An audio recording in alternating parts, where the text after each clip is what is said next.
এখানে হচ্ছে আমার মা অনেক একটা বড় মাছ কাটছে, কাটা অনেক সহজ।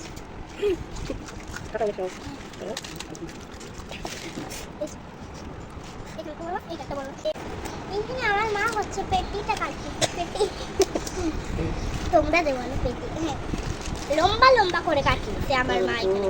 এখন আমার মা হচ্ছে মাথা থেকে আরেকটা ডিম বের করে নিবে। আজকে এই মাছে অনেকগুলো ডিম। আর একটা কথা বলি, আমার মা এত বড় মাছ কাটতে পেরেছে, আর আপনারা কি কাটতে পারবেন এটা বলেন তো। এইখানে আর এখন আমার মা হচ্ছে মাথাটা কাটতেছে। হচ্ছে আমার মা হচ্ছে অনেক বড় একটা মাছ কেটেই ফেলেছে, কাটা ডান আমার মা কাটা ডাল কেটেই ফেলেছে আমার মা, আচ্ছা। কাটা শেষ। দেখে দাও। এই যে